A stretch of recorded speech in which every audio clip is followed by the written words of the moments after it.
Hola hermanos. Bueno, otra vez a modo de recordatorio, volver a poner el foco en algunas cosas que consideramos importantes en nuestro trabajo de hacer discípulos. Como marco de introducción, vuelvo a recordar que la iglesia es familia y es escuela. Bueno, es familia porque es el ámbito donde recibimos el consuelo, el abrazo, la contención, la ayuda en sus diversas formas de parte del cuerpo de Cristo, de los hermanos, en la cercanía de las relaciones.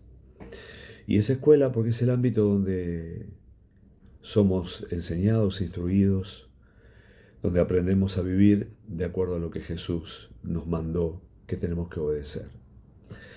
Así que en ese ámbito, en esa dinámica de trabajo, quería poner el foco en algunas indicaciones del apóstol Pablo en Primera Tesalonicenses, que define cómo tratar con algunos cuadros que se presentan dentro del trabajo de hacer discípulos. Esto está en el capítulo 5, versículo 14. Dice: también os rogamos, hermanos, que amonestéis a los ociosos, que alentéis a los de poco ánimo, que sostengáis a los débiles, que seáis pacientes para con todos. Bueno, el primer punto, que amonestéis a los ociosos.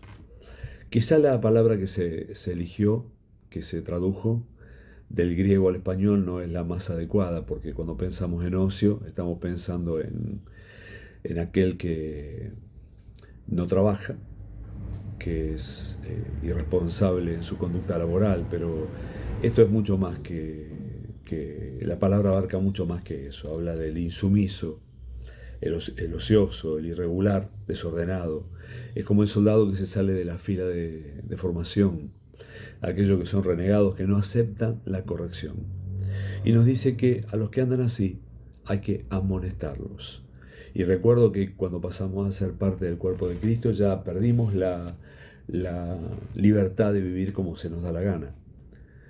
Somos parte de la iglesia porque hemos asumido la responsabilidad de vivir en obediencia a la verdad. Y en ese marco de enseñanza se encuentra la instrucción, la corrección, la amonestación, la disciplina y en el último de los casos la excomunión para aquellos que persisten en el pecado. Así que este primer punto se nos indica que tenemos que amonestar a aquellos que no se adecúan a la obediencia a la verdad. Lo segundo es que alentéis a los de poco ánimo. Mal hacemos en amonestar a los que están desanimados. El desánimo no es una experiencia de una sola vez en la vida. A todos nos ha pasado, nos ha tocado pasar por ahí.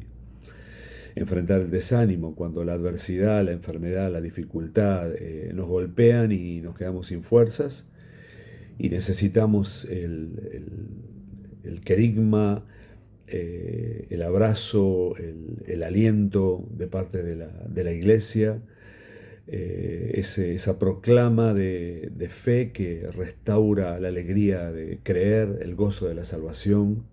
Ojalá que entre nosotros haya muchos, que se multipliquen los que tienen esta capacidad de ser hombres como Bernabé, que alienta, que consuelan, que sostienen a aquellos que están pasando por periodos de desánimo, porque como dije antes, es una experiencia de no solo una vez en la vida. Lo otro que dice es que sostengamos a los débiles. Bueno, débil.